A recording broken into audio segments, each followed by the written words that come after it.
Hello everyone, welcome to science session. तो friends, आज के इस पार्टिकुलर लेक्चर में हम लोग डिस्कस करने वाले हैं क्लास 10th साइंस के फर्स्ट चैप्टर के सारे NCERT in text questions and उसके एक्सरसाइज क्वेश्चंस को भी हम लोग यहाँ पे डिस्कस करने वाले हैं। ओके, तो चलिए बिना देरी के स्टार्ट करते हैं। बस आपसे एक छोटी सी रिक्वेस्ट है कि प्लीज़ इस वीडियो को ज़रूर शेयर कीजिएगा, अपने दोस्तों के साथ ज़रूर शेयर कीजिए, ज़्यादा से ज़्यादा शेयर कीजिए ताकि मुझे भी थोड़ा मोटिवेशन मिले और मैं आपके लिए बहुत और भी अच्छा कर सकूं और भी आपकी हेल्प कर सकूं। ठीक है, बस एक छोटी सी रिक्वेस्ट है। ओके, तो चलिए स्टार्ट करते हैं। So the first question is, जो कि आपके पेज नंबर 6 का क्वेश्चन है। तो इसमें मेंशन है, why should a magnesium ribbon be cleaned before burning in air. Magnesium ribbon को बर्न करने से पहले उसे क्लीन क्यों करना चाहिए, ये पूछा जा रहा है। तो magnesium is a highly reactive metal as we know, है ना। तो जब ये एयर के कांटेक्ट में आता है तो ये ऑक्सीजन से बहुत इजीली रिएक्ट कर लेता है और ऑक्सीजन से रिएक्ट करके ये क्या करता है, अपने ऊपर एक मैग्नीशियम ऑक्साइड की एक लेयर बना लेता है, जिसकी वजह से इसे क्लीन करना ज़रूरी है। इसे बर्न करने से पहले हम सैंड पेपर से रब करके इस मैग्नीशियम ऑक्साइड की लेयर को हटाते हैं और तब हम इसे बर्न करते हैं। Okay, so magnesium is a highly reactive metal. It reacts with oxygen present in the air and forms a layer of magnesium oxide on its surface. Hence it should be cleaned with the sand paper two remove the oxide layer formed on its surface. ठीक है, next question है balancing से। इसमें आपको balancing करनी है।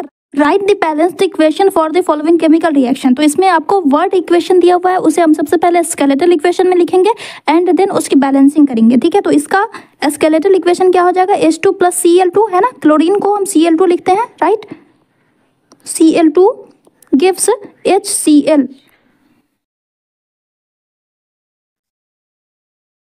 Okay, अब यहाँ पे देखिए हाइड्रोजन 2 है, क्लोरीन 2 है, तो इधर भी 2 हो जाएगा। यहाँ पे हमने 2 लिख दिया तो ये बैलेंस हो गया। सेकंड क्वेश्चन है barium chloride plus aluminium sulphate.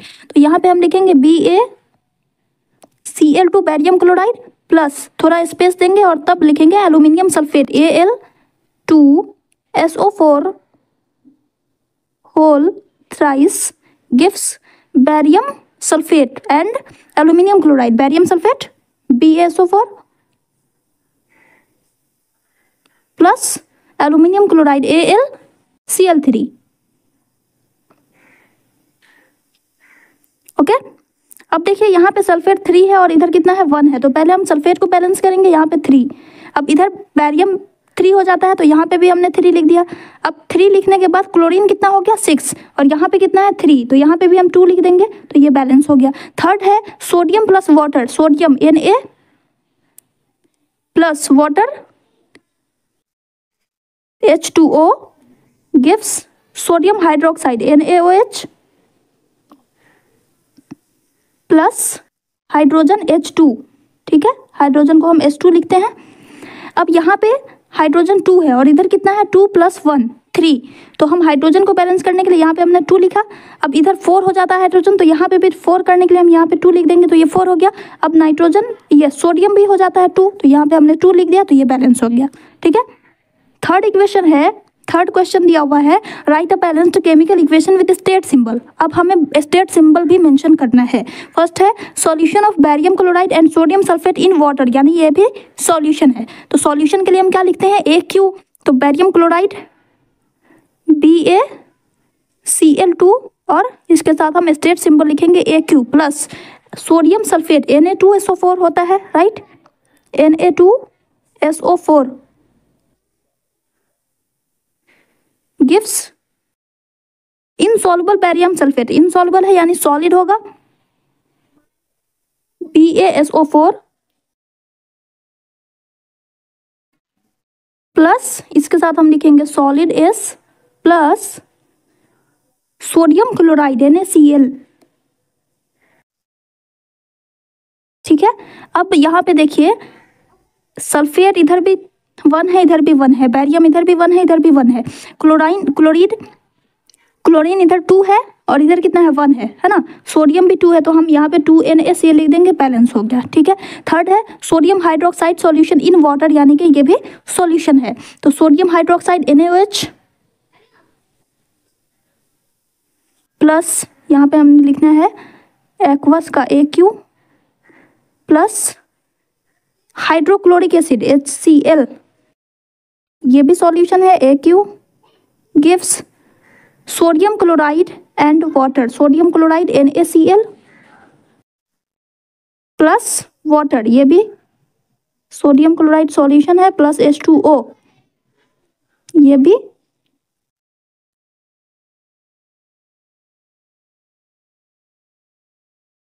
Liquid है। H2O क्या होगा? लिक्विड। ठीक है, अब इसमें बैलेंसिंग करनी है तो सोडियम इधर भी 1 है, इधर भी 1 है, हाइड्रोक्साइड इधर भी 1 है, और इधर देखिए हाइड्रोजन 1 + 1 2 हो गया, यहाँ पे भी 2 है ऑलरेडी, है ना। उसके बाद ऑक्सीजन यहाँ पे 1 है, इधर कितना है? इधर भी 1 है, तो ये ऑलरेडी बैलेंस्ड है। ठीक है, अब ये वाला जो इक्वेशन है ये कौन सा इक्वेशन है? आप देखिए तो यहाँ पे किस टाइप का रिएक्शन हो रहा है? डबल डिस्प्लेसमेंट, बैरियम सल्फेट के साथ एक, दूसरा डिस्प्लेसमेंट सोडियम का क्लोराइड के साथ हो रहा है ना। तो यहाँ पे डबल डिस्प्लेसमेंट हो रहा है, इसलिए ये डबल डिस्प्लेसमेंट रिएक्शन है। ये किस टाइप का रिएक्शन है? ये न्यूट्रलाइजेशन रिएक्शन है। जब कभी भी एसिड के साथ किसी बेस का रिएक्शन होता है और सॉल्ट एंड वाटर जब बनता है, तो उस तरह के रिएक्शन को हम न्यूट्रलाइजेशन रिएक्शन कहते हैं। ये आपसे चैप्टर में पढ़िएगा। ठीक है, नेक्स्ट क्वेश्चन पेज नंबर 10 का क्वेश्चन है ये। इसमें दिया हुआ है a solution of a substance X is used for white washing, name the substance X and right it's formula, right the reaction of the substance X named in 1 above with water. ठीक है, तो हम सभी को पता है कि white washing के लिए कौन सा सब्सटेंस यूज होता है? सिलेक्ट लाइम यूज होता है, राइट। तो हम सबसे पहले उसे मेंशन करेंगे कि as we know slaked lime is used for white washing. उसके बाद इसका सॉल्यूशन कैसे बनता है? तो solution of slaked lime is formed by the reaction of quick lime and water, है ना। क्विक लाइम कैल्शियम ऑक्साइड को जब हम वाटर में मिक्स करते हैं तो सिलेक्ट लाइम का फॉर्मेशन होता है, तब जाकर के हम इस सब्सटेंस का आंसर करेंगे। तो व्हाइट वॉशिंग के लिए सिलेक्ट लाइम यूज होता है, इसका फॉर्मेशन कैल्शियम ऑक्साइड और वाटर को मिक्स करके होता है, बनता है ना। तो सब्सटेंस X का क्या नाम होगा? Calcium oxide, right. तो कैल्शियम ऑक्साइड को ही हम क्विक लाइम कहते हैं and it's formula is calcium oxide. और इस रिएक्शन को लिखना है reaction of X with water, तो वो हो जाएगा calcium oxide plus water gives calcium hydroxide. ठीक है, next Why is the amount of gas collected in one of the test tube in activity 1.7 double of the amount collected in the other? Name this gas। ये हमने जब activity कराई थी तो उसी time में हमने बता दिया था इसका क्या रीज़न है कि जब भी ये सबसे पहले यहाँ पे हो क्या रहा है, हाइड्रोजन की इलेक्ट्रोलाइसिस हो रही है, हाइड्रोजन ब्रेक डाउन हो रहा है, और हाइड्रोजन जब ब्रेक डाउन होता है तो ये किस में टूटता है? हाइड्रोजन प्लस ऑक्सीजन में, है ना। और जब हम इस इक्वेशन को बैलेंस करेंगे तो यहाँ पे 2H2O plus 2H2 plus O2 होगा। तो यहाँ पे आप देखिए हाइड्रोजन एंड ऑक्सीजन में रेशियो कितने का है? 2:1 का है, यानी कि हाइड्रोजन जो है वो डबल होगा, ऑक्सीजन सिंगल होगा। यही वजह है कि जिसमें हाइड्रोजन गैस होती है उसमें जो गैस कलेक्ट होता है वो डबल होता है दूसरे के टेस्ट ट्यूब के कंपैरिजन में। तो इस रीज़न को हमें मेंशन करना है और उस गैस का नाम भी बताना है कि वो कौन सी गैस है। ठीक है, तो इसका आंसर हम क्या लिखेंगे?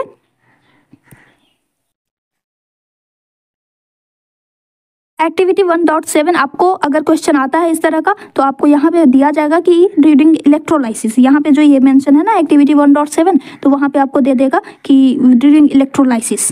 ठीक है, तो ये ध्यान में रखना है, यहाँ पे नहीं दिया हुआ है इसलिए मैंने इसे मेंशन कर दिया ताकि आपको याद रहे। ठीक है, in which water breaks down, तो आप क्या लिखोगे? During electrolysis of water, water breaks down into hydrogen and oxygen gas. The balanced chemical equation for this reaction is 2H2O gives 2H2 plus oxygen. इस इक्वेशन से हमें ये पता चल रहा है कि 2 molecules of H2O gives 2 molecules of hydrogen and 1 molecule of oxygen. Therefore, the amount of gas collected in one of the test tube is double of the amount collected in the other। यही reason है ना, क्योंकि दोनों का ratio 2:1 का है। ठीक है, अब उसके बाद गैस का नाम बता देना है। The name of the gas produced in double amount is hydrogen gas. ठीक है, नेक्स्ट क्वेश्चन दिया हुआ है पेज नंबर 13 का। Why does the colour of copper sulphate solution change when an iron nail is dipped into it? तो जब हम किसी कॉपर सल्फेट के सॉल्यूशन में नेल डालते हैं तो उसका कलर क्यों चेंज हो जाता है? क्योंकि फेरस आयरन नेल क्या है, मतलब फेरस है ना, तो ferrous is more reactive than copper, इसलिए कॉपर को फेरस डिस्प्लेस कर देता है और ये बना लेता है क्या? Ferrous sulphate. यही वजह है कि सॉल्यूशन का कलर चेंज हो जाता है। When an iron nail is dipped in the solution of copper sulphate the colour of solution changes from blue to pale green हो जाता है because iron is more reactive than copper which displaces copper from the solution resulting in colour change. और उसके बाद आपको ये equation लिख देनी है, ठीक है।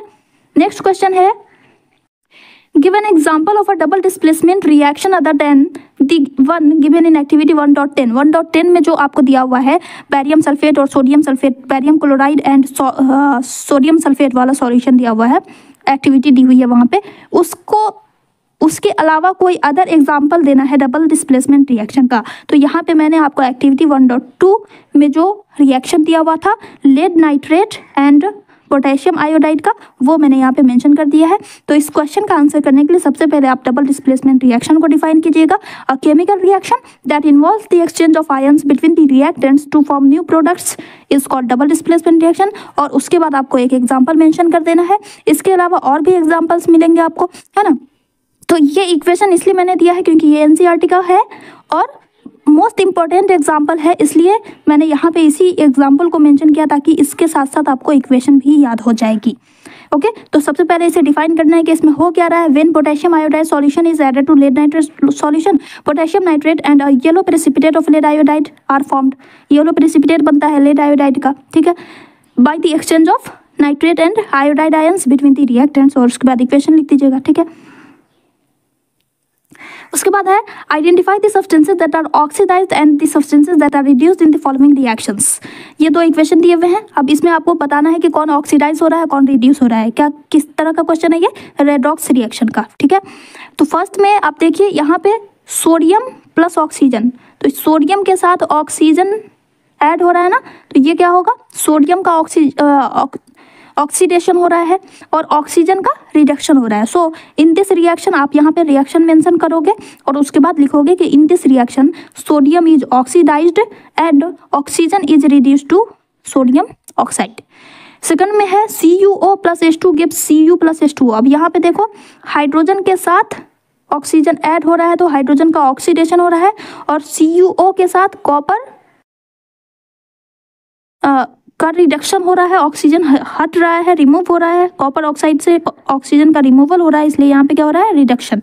सो रिएक्शन मेंशन करने के बाद, इक्वेशन मेंशन करने के बाद आप लिखिएगा in this reaction hydrogen is oxidised, hydrogen oxidise हो रहा है क्योंकि यहाँ पे हाइड्रोजन ऐड हो रहा है, हाइड्रोजन के साथ ऑक्सीजन ऐड हो रहा है, ठीक है, to H2O and copper oxide is reduced to copper क्योंकि कॉपर ऑक्साइड से ऑक्सीजन का रिमूवल हो रहा है, ठीक है। इन टेक्स्ट क्वेश्चन अब खत्म होता है। अब यहाँ से हम लोग एक्सरसाइज क्वेश्चंस को देखेंगे। ओके, सो एक्सरसाइज क्वेश्चन में आपका फर्स्ट क्वेश्चन है which of the statement about the reaction below are incorrect. Question को बिल्कुल ध्यान से पढ़ना है। यहाँ पे क्या पूछा जा रहा है, इनकरेक्ट बताना है, ठीक है। तो सबसे पहले आप करेक्ट आंसर को देखिए कि कौन कौन करेक्ट है, उसको हटा देना है, बाकी इनकरेक्ट को आप टिक कर देना है। तो यहाँ पे क्या हो रहा है, लेड ऑक्साइड का ऑक्सीडेशन, लेड ऑक्साइड से ऑक्सीजन रिमूव हो रहा है यानी इसका रिडक्शन हो रहा है ना। Lead oxide plus C carbon gives lead plus carbon dioxide. अब यहाँ पे लेड ऑक्साइड से ऑक्सीजन रिमूव हो रहा है यानी इसका क्या हो रहा है, रिडक्शन हो रहा है, ठीक है। और कॉपर के साथ ऑक्सीजन ऐड हो रहा है यानी इसका ऑक्सीडेशन हो रहा है, ठीक है। तो यहाँ पे कार्बन ऑक्सीडाइज हो रहा है और लेड ऑक्साइड रिड्यूस हो रहा है। तो अब हम ऑप्शन देखेंगे, carbon dioxide is getting oxidise, नहीं, कार्बन ऑक्सीडाइज हो रहा है ना कि कार्बन डाइऑक्साइड। याद रहे हमेशा हमको रिएक्टेंट के पर्सपेक्टिव में बात करनी है, रिएक्टेंट के कंस्ट्रक्ट में बात करनी है। यहाँ पे कार्बन ऑक्सीडाइज हो रहा है ना कि कार्बन डाइऑक्साइड। ओके, सो ये इक्वेशन गलत हो गया। कार्बन इज गेटिंग ऑक्सीडाइड ये सही है, lead oxide is getting reduce बिल्कुल सही है। तो C और D दोनों सही है, हमें गलत बताना है, इनकरेक्ट बताना है। तो A एंड B सही हो जाएगा। किस ऑप्शन में है, आंसर 1, ठीक है। सेकंड क्वेश्चन है ferric oxide plus aluminium gives aluminium oxide plus ferrous. अब इसमें बताना है कि the above reaction is an example of, किस टाइप का रिएक्शन है। यहाँ पे फेरिक ऑक्साइड से ऑक्सीजन का रिमूवल हो रहा है, एल्यूमिनियम ने फेरस को डिस्प्लेस करके एल्यूमिनियम ऑक्साइड बना लिया है। तो यानी कि यहाँ पे ये किस टाइप का रिएक्शन है, ये डिस्प्लेसमेंट रिएक्शन, सिंगल डिस्प्लेसमेंट हो रहा है ना। तो ये क्या हो जाएगा, displacement reaction. Answer is D. ठीक है, इसके बाद है third question, what happens when dilute hydrochloric acid is added to iron filings. Filings के साथ जब हम डाइल्यूट हाइड्रोक्लोरिक एसिड ऐड करते हैं तो क्या होता है, तो पहले आप इक्वेशन लिख करके चेक कर लेंगे, है ना। तो iron plus HCl dilute hydrochloric acid है, तो ये क्या रिएक्शन होगा, फेरस मोर रिएक्टिव है या हाइड्रोजन। आपको रिएक्टिविटी सीरीज याद होनी चाहिए, है ना। पोटा सोडी बड़ी कैल्सी मांगदे अल्लू मंगू जिनकी आयरन लेडी है, को मार्कर जिनकी आयरन लेडी है, आयरन पहले आ रहा है बाद में आ रहा है, हाइड्रोजन तो लेड, तो iron is more reactive then hydrogen, इसलिए ये आयरन हाइड्रोजन को डिस्प्लेस कर देगा और अपने साथ अपना एक नया कंपाउंड बना लेता है FeCl2 plus H2 gas release हो जाएगी। ठीक है, तो यहाँ पे हमें क्या बताना है कि क्या होता है, hydrogen gas and iron chloride are produced, hydrogen gas produce हो रही है और उसके साथ साथ आयरन क्लोराइड हो रहा है, बिल्कुल करेक्ट, तो ये सही हो गया। ठीक है, फोर्थ नंबर क्वेश्चन दिया हुआ है, what is balanced chemical equation, why should chemical equation be balanced, chemical equation balanced क्यों होनी चाहिए।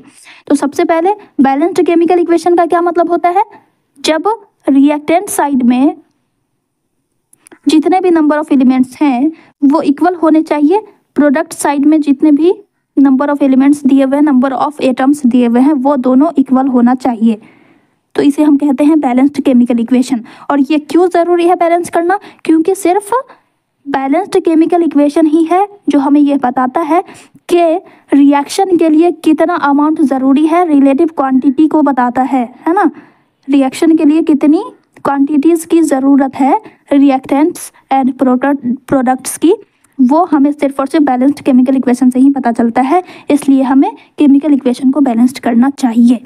ठीक है,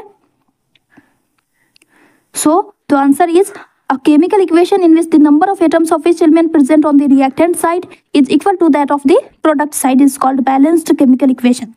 Okay, उसके बाद हम इसका आंसर करेंगे, a chemical equation should be balanced to follow the law of conservation of mass. According to the law of conservation of mass, the mass can neither be created nor destroyed. इसीलिए ये ज़रूरी है कि reactants यानी कि reaction से पहले जितना मास था रिएक्शन के बाद भी उतना ही मास होना चाहिए, that is there must be an equal number of atoms on both sides of the equation. ठीक है, next question, translate the following statement into chemical equation and then balance them. पहले इस स्टेटमेंट को आपको chemical equation में लिखना है, यानी स्केलेटल इक्वेशन में लिखना है, और उसके बाद उसकी बैलेंसिंग करनी है। तो फर्स्ट क्वेश्चन दिया हुआ है, hydrogen gas combines with nitrogen to form ammonia, तो क्या इक्वेशन होगा इसका, hydrogen H2 plus nitrogen N2 gives ammonia NH3। अब हमें बैलेंसिंग करनी है, यहाँ पे नाइट्रोजन 2 है, यहाँ पे 1 दिया हुआ है, तो हमने यहाँ पे लिखा 2। ओके, अब 2 लिखते ही हाइड्रोजन कितना हो जाता है, 2 3 जा 6, यहाँ पे 3 लिख देंगे, तो बैलेंस हो गया। ठीक है, सेकंड में दिया हुआ है बी में, hydrogen sulphide gas Burns in air, जहाँ पे भी होगा हम क्या करेंगे, ऑक्सीजन के साथ रिएक्शन कराएंगे। ठीक है, तो hydrogen sulphide H2S plus O2 oxygen gives water and sulphur dioxide SO2 plus H2O। ठीक है, अब यहाँ पे हाइड्रोजन 2 है, इधर भी 2 है, ऑक्सीजन 2 है, ऑक्सीजन 2 है, सल्फर 1, ऑक्सीजन इधर कितना है 2 + 1 3 है, और यहाँ पे 2 दिया हुआ है, तो पहले हम ऑक्सीजन को बैलेंस करेंगे। ठीक है, तो हमने यहाँ पे लिखा 3 2 जा 6। अब इधर भी 3 लाने के लिए क्या करेंगे, यहाँ पे हमने 2 लिख दिया, तो 2 2 जा 4 हुआ, अभी भी 2 लिखना है, यहाँ पे 2 हमने लिख दिया। ठीक है, अब सल्फर डबल हो जाता है तो यहाँ पे भी 2 लिख देंगे, तो हाइड्रोजन 4, इधर भी हाइड्रोजन 4, बैलेंस्ड। सी क्वेश्चन में क्या दिया हुआ है, barium chloride reacts with aluminium sulphate to give aluminium chloride and a precipitate of barium sulphate. ये क्वेश्चन हमने ऑलरेडी किया हुआ है, barium BaCl2 barium chloride plus aluminium sulphate Al2SO4 whole 3 gives aluminium chloride AlCl3 plus barium sulphate BaSO4। अब यहाँ पे sulphate 3 है, sulphate 1 है, तो पहले सल्फेट को बैलेंस करेंगे। 3 लिखा हमने यहाँ पे। 3 लिखने के बाद बैरियम भी 3 हो जाता है, तो अब हम बैरियम के पास 3 लिखेंगे, तो ये हो गया 3। क्लोरीन कितना हो जाता है 6, ठीक है। क्लोरीन 6 हो गया और इधर है 3, तो यहाँ पे भी 2 लिख देंगे, बैलेंस्ड हो गया, ठीक है। लास्ट है potassium metal reacts with water. Potassium को जब हम वाटर के साथ रिएक्ट कराते हैं तो potassium hydroxide and hydrogen gas मिलता है, तो इसका क्या होगा डी नंबर में पोटेशियम के प्लस वाटर H2O लिक्विड है, गिव्स पोटेशियम हाइड्रोक्साइड KOH, ये क्या होगा solution, plus hydrogen gas H2, ठीक है। अब देखिए यहाँ पे हाइड्रोजन 2 दिया हुआ है और इधर कितना है 2 + 1 3 दिया हुआ है, तो पहले हम हाइड्रोजन को बैलेंस करेंगे। यहाँ पे हमने लिख दिया 2, तो इधर कितना हो गया 4। अब यहाँ पे भी 2 लिख देंगे, 2 लिखा। इसके साथ साथ पोटेशियम कितना हो जाता है 2, तो यहाँ पे भी 2 लिख देंगे, हो गया बैलेंस्ड, ठीक है। 2 ऑक्सीजन इधर भी, 2 ऑक्सीजन यहाँ पे भी, ठीक है। Next question, balance the following chemical equation. अब केमिकल इक्वेशन दिया हुआ है, उसे बैलेंस करना है। HNO3 + COH2 gives calcium nitrate plus water, ठीक है। तो यहाँ पे देखिए नाइट्रेट 2 दिया हुआ है और इधर कितना दिया हुआ है 1, ठीक है। HNO3 + CaOH2 gives CaNO3 whole twice plus H2O। तो यहाँ पे पहले हम नाइट्रेट को बैलेंस करेंगे, ठीक है। तो यहाँ पे हमने लिख दिया 2। उसके बाद हाइड्रोजन की देखिए कितना हो जाता है 2 हाइड्रोजन प्लस 2 हाइड्रोजन 4, इधर कितना है 2 है, तो यहाँ पे भी हमने लिख दिया 2, ठीक है। अब ऑक्सीजन काउंट कीजिए, यहाँ पे 2 ऑक्सीजन, इधर कितना ऑक्सीजन है, इधर भी 2 है। हाइड्रोजन टोटल कितने हो गए 2 हाइड्रोजन 2 + 2 4 और इधर भी 4। कैल्शियम बैलेंस्ड हो गया, ठीक है। सेकंड में है sodium hydroxide plus hydrogen sulphate gives sodium sulphate plus water. तो बी क्वेश्चन को बैलेंस करेंगे हम। NaOH plus hydrogen sulphate gives sodium sulphate plus H2O।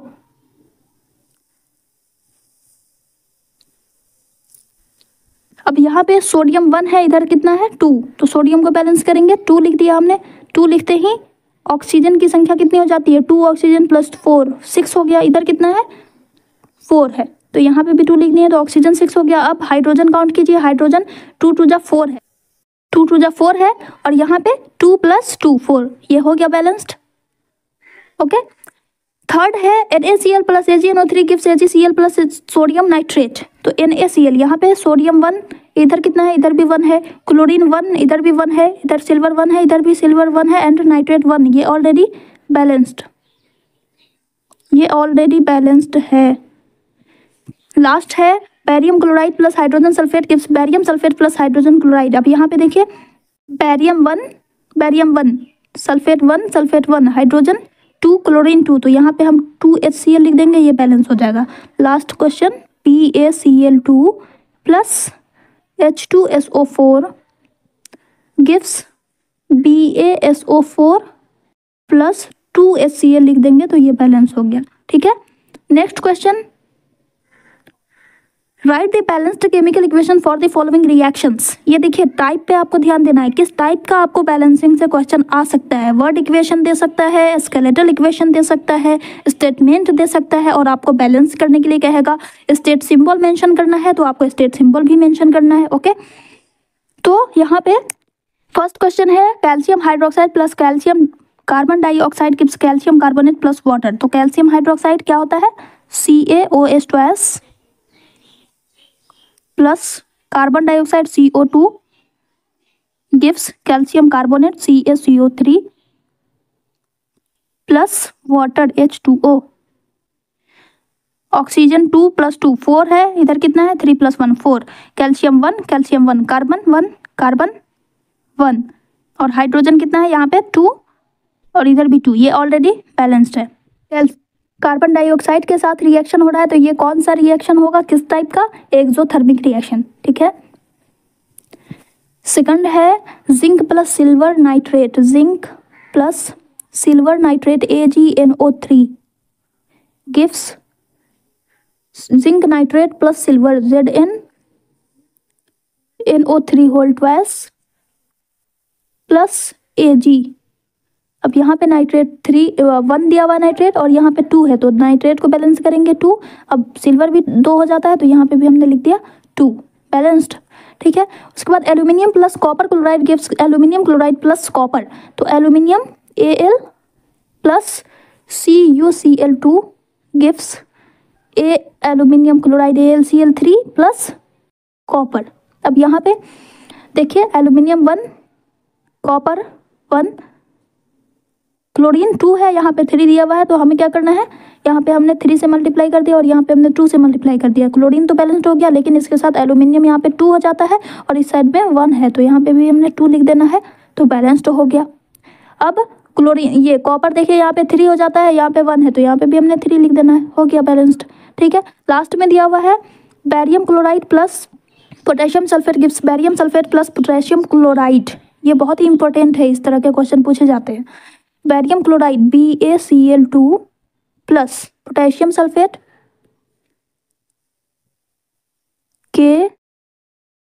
K2SO4 gives barium sulphate BaSO4 plus potassium chloride KCl।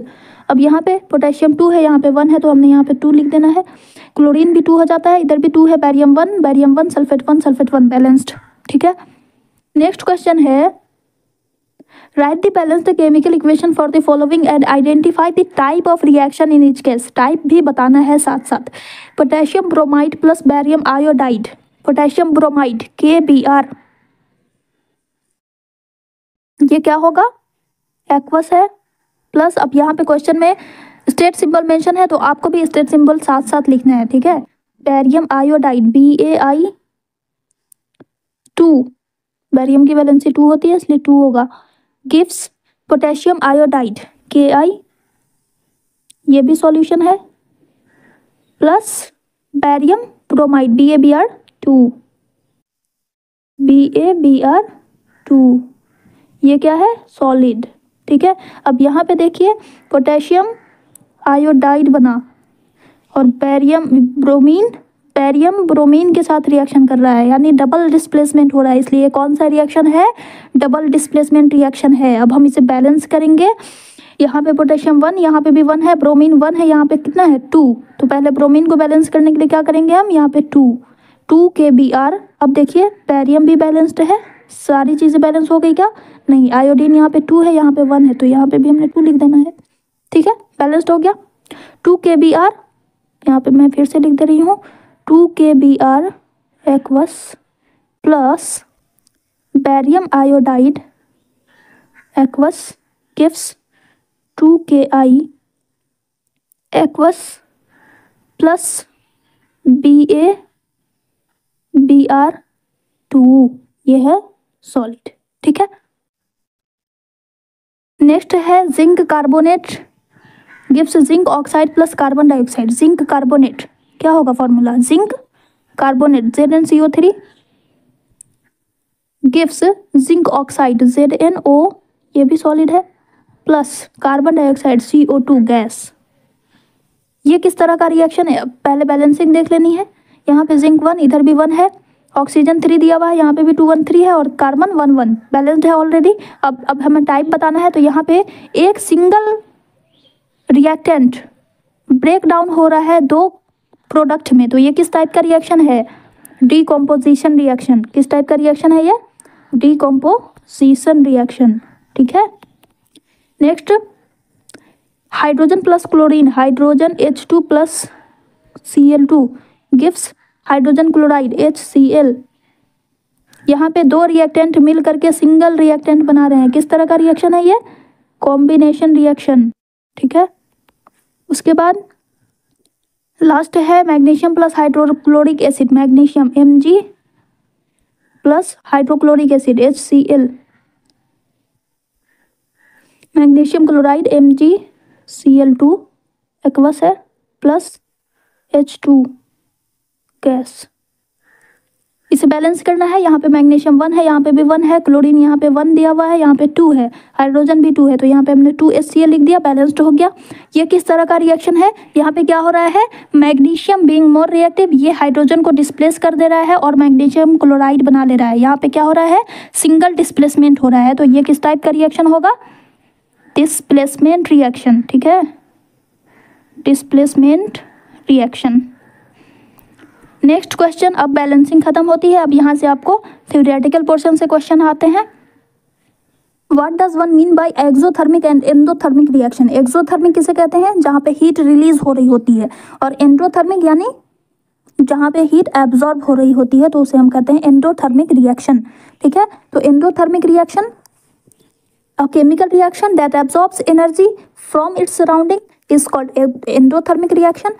And endothermic reaction को हम कैसे indicate करते हैं? By writing heat. यहाँ पे हम हीट का सिंबल लिख देते हैं या फिर हम हीट लिख देते हैं, ऐसे एरो देंगे और उसके ऊपर हम क्या लिखना है? हीट देना है ना, हीट लिखना है, एनर्जी का टाइप लिखना है। अगर हम इलेक्ट्रिसिटी प्रोवाइड कर रहे हैं तो यहाँ पे हम इलेक्ट्रिसिटी मेंशन करेंगे। अगर हम सनलाइट प्रोवाइड कर रहे हैं, सनलाइट के प्रेजेंस में रिएक्शन हो रहा है, तो यहाँ पे सनलाइट लिखेंगे। ठीक है, एग्जाम्पल, कैल्शियम कार्बोनेट को जब हम हीट करते हैं तो वो calcium oxide and carbon dioxide में ब्रेक डाउन हो जाता है। Exothermic reaction a chemical reaction in which energy is released, जहाँ पे एनर्जी रिलीज होती है उसे एक्सोथर्मिक कहा जाता है। और वो एनर्जी आप यहाँ पे ऐड कर सकते हो, और कि अ chemical reaction in which energy is released in the form of heat,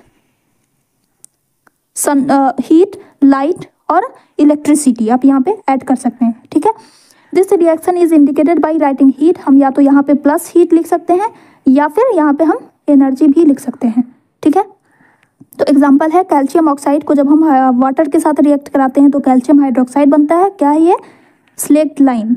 क्या है ये?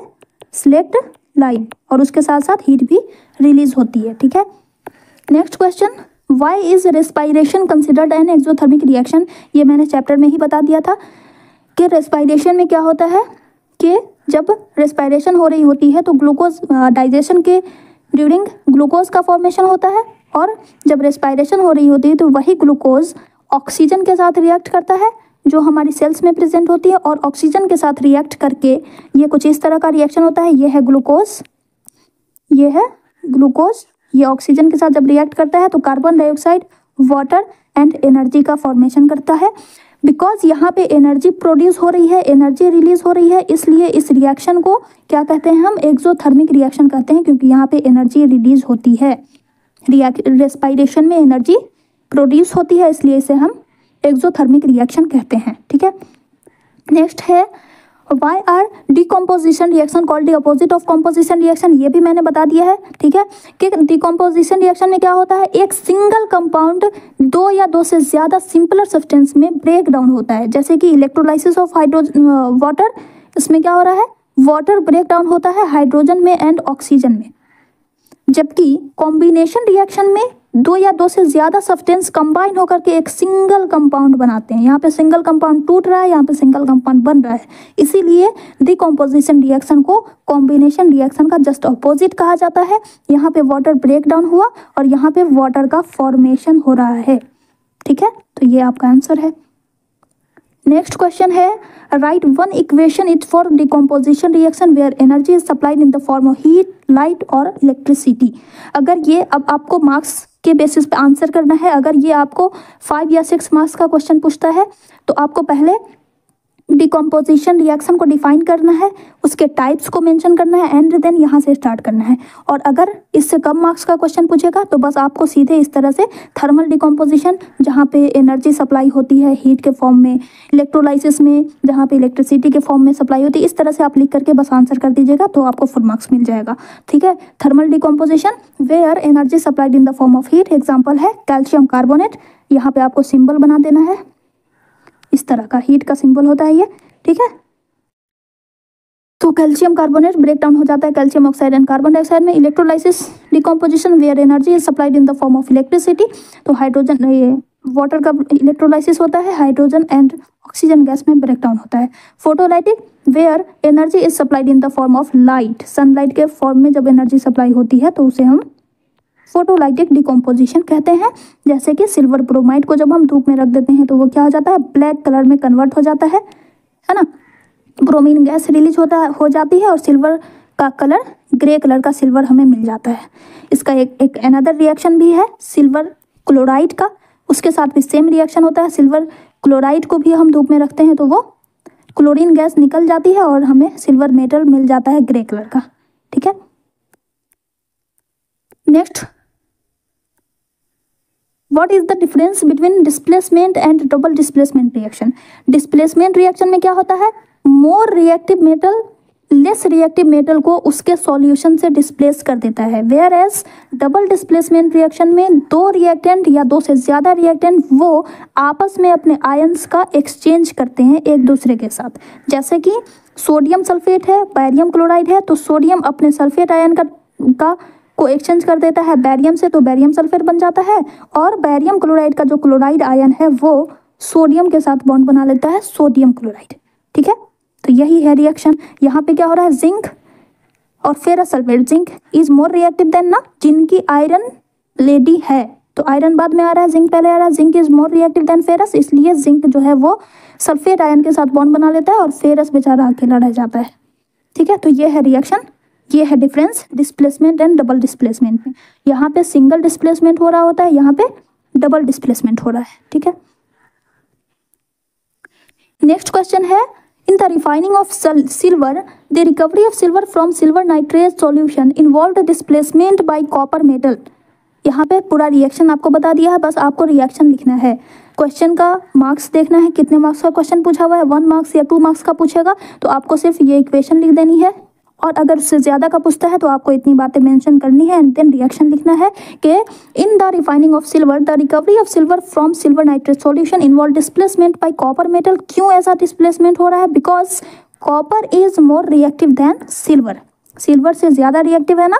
कॉपर को मारकर सिल्वर गोल्ड प्लूट लिया, तो को पहले आ रहा है तब आ रहा है सिल्वर, यानी copper is more reactive then silver, इसलिए copper displaces silver from silver nitrate solution and forms its own compound copper nitrate। Okay, उसके बाद आपको रिएक्शन लिख देना है, सिल्वर नाइट्रेट प्लस कॉपर, यहाँ पर कॉपर नाइट्रेट के साथ बॉन्ड बना लेता है और सिल्वर अकेला हो जाता है। ठीक है, इसके बाद what do you mean by a precipitation reaction। precipitation reaction किसे कहते हैं, जिस रिएक्शन में एक insoluble substance का फॉर्मेशन होता है जो कि सॉल्यूशन से अलग होता है, जिसे हम कहते हैं प्रिसिपिटेट, तो उस तरह के रिएक्शन को प्रिसिपिटेशन रिएक्शन कहते हैं। A chemical reaction in which an insoluble substance called precipitate is formed in the solution known as precipitation reaction. For example, when lead nitrate solution is mixed with potassium iodide solution, a yellow precipitate of lead iodide is formed। मैंने आपको NCERT book का ही example इसलिए दिया है, बार बार एक ही तरह के equation इसलिए मैंने दिए हैं ताकि आपको इक्वेशंस याद हो जाए, और हर ज़रूरी नहीं कि एक ही चैप्टर से 2-3 क्वेश्चन आ जाएंगे, तो आपको तो इक्वेशन एक ही लिखना पड़ेगा, है ना। इसलिए मैंने रिपीटेड इक्वेशंस दिया है, जो इंपॉर्टेंट इक्वेशंस हैं उसी को मैंने मेंशन किया है ताकि आपको वो इक्वेशंस याद हो जाए। आप दोनों ही इक्वेशन को याद कर लें, अच्छा रहेगा। ठीक है, ये दोनों ही में यहाँ पे प्रिसिपिटेट का फॉर्मेशन हो रहा है, यहाँ पे लेड आयोडाइड का प्रिसिपिटेट बनता है किस कलर का, येलो कलर का, तो कलर भी याद रखना है। और यहाँ पे बैरियम सल्फेट मिलता है वाइट कलर का, दोनों ही प्रिसिपिटेट है, इसलिए दोनों रिएक्शन आपको याद रखना है, प्रिसिपिटेशन रिएक्शन के दोनों एग्जाम्पल। और साथ ही साथ ये किस टाइप का रिएक्शन है, double displacement reaction. Okay, lead iodine के साथ बॉन्ड बना रहा है और पोटेशियम नाइट्रेट के साथ, उसी तरह से यहाँ पे सोडियम अपना सल्फेट आयन इसको दे देता है और बैरियम अपना क्लोराइड आयन सोडियम को दे दे रहा है, तो डबल डिस्प्लेसमेंट हो रहा है, इसलिए ये प्रिसिपिटेशन रिएक्शन के साथ साथ डबल डिस्प्लेसमेंट रिएक्शन भी है। ओके, नेक्स्ट क्वेश्चन है, explain the following in terms of gain और लॉस ऑफ ऑक्सीजन। क्वेश्चन को बिल्कुल ध्यान में से पढ़ना है, यहाँ पे क्या दे रहा है, गेन और लॉस ऑफ ऑक्सीजन के टर्म में ही इन दोनों को डिफाइन करना है, तो आपको सिर्फ और सिर्फ गेन एंड लॉस ही लिखना है, रिमूवल ऑफ हाइड्रोजन मेंशन नहीं करेंगे। पूरा डिफिनेशन क्या होता है ऑक्सीडेशन का, द गेन ऑफ ऑक्सीजन और loss of hydrogen is known as oxidation, लेकिन क्वेश्चन में क्या पूछ रहा है, इन टर्म्स ऑफ गेन और लॉस ऑफ ऑक्सीजन, तो सिर्फ और सिर्फ हमें गेन ऑफ ऑक्सीजन या लॉस ऑफ ऑक्सीजन ही बताना है, ठीक है। The gain of oxygen by substance is known as oxidation, example दे देना है, सिर्फ गेन ऑफ ऑक्सीजन का ही एग्जाम्पल देंगे। अगर ये बात यहाँ पे मेंशन नहीं है क्वेश्चन में, तो अब हम एक एग्जाम्पल देते गेन ऑफ ऑक्सीजन का और दूसरा देते लॉस ऑफ हाइड्रोजन का, ठीक है। तो यहाँ पे magnesium plus oxygen gives magnesium oxide, उसके बाद आपको यहाँ पे मेंशन कर देना है कि here magnesium is oxidised to magnesium oxide. Second है ferrous plus H2O gives Fe3O4 plus hydrogen, यहाँ पे भी फेरस के साथ ऑक्सीजन ऐड हो रहा है, ऑक्सीडेशन हो रहा है फेरस का, ferrous is oxidised to Fe3O4, ठीक है। उसी तरह से reduction, the loss of oxygen by substances is known as reduction, example Fe2O3, इसी रिएक्शन को मैंने यहाँ पे लिया है, Fe2O3 यहाँ से ऑक्सीजन का रिमूवल हो रहा है, ठीक है। तो loss of oxygen bye ferrous, या फिर आप ऐसे लिख सकते हैं कि Fe2O3 is reduced to ferrous, ठीक है। सेकंड है copper oxide plus H2 gives copper plus H2O, यहाँ पे क्या हो रहा है, कॉपर ऑक्साइड से ऑक्सीजन का रिमूवल हो रहा है, तो कॉपर ऑक्साइड रिड्यूस हो रहा है, ठीक है। इसके बाद अ shiny brown coloured element X on heating in air becomes black in colour, एक शाइनी ब्राउन कलर किसका होता है, कॉपर का, हम सभी को पता है, ठीक है। उसको जब हवा में गर्म किया जाता है तो वो ब्लैक हो जाता है, तो उस एलिमेंट का नाम बताना है and the black coloured compound का भी नाम बताना है। तो द शाइनी हम कैसे लिखेंगे, shiny brown coloured element X is copper as we know and the black coloured compound formed is copper oxide, तो कॉपर के साथ जब ऑक्सीजन का रिएक्शन होगा तो क्या बनता है, कॉपर ऑक्साइड बनता है, तो इसका नाम पूछा गया है और इस X कंपाउंड का नाम, X एलिमेंट का नाम पूछा हुआ है, ठीक है। तो इस तरह से लिख देना है। उसके बाद है why do we apply paint on iron articles, iron article पे पेंट क्यों अप्लाई किया जाता है, क्योंकि उस पर रस्टिंग नहीं हो, उस पर जंग का फॉर्मेशन नहीं हो, रस्ट नहीं बने, इसलिए उस पर पेंट किया जाता है, ताकि पेंट जो है वो उसको ऑक्सीजन के कांटेक्ट से बचाता है, ऑक्सीजन से रिएक्शन करने से प्रोटेक्ट करता है, इसीलिए हम आयरन आर्टिकल्स पे पेंट अप्लाई करते हैं। We apply paint on iron articles because paint does not allow the iron articles to come in contact with moisture air and saves them from rusting and corrosion, ये moisture और air के contact में नहीं आए और ना ही कोई oxidation हो, और ये इस तरह से रस्टिंग एंड कोरोजन से प्रोटेक्ट हो सके, ठीक है। Next question is oil and fat containing food items are flushed with nitrogen, why, इसका रीजन बताना है कि नाइट्रोजन से क्यों फ्लश किया जाता है। आपने देखा है ना, चिप्स वगैरह की जो पैकेट्स होती हैं तो उनमें नाइट्रोजन गैस भरी हुई होती है, तो क्यों फ्लश किया जाता है नाइट्रोजन गैस से, क्योंकि ये जो नाइट्रोजन गैस होती है वो बहुत ही इनएक्टिव होती है, ये जल्दी किसी भी फैट और ऑयल से, कोई भी सब्सटेंस से ये जो गैस होती है वो रिएक्ट नहीं करती है, इजीली रिएक्ट नहीं करती है एज कम्पेयर टू ऑक्सीजन।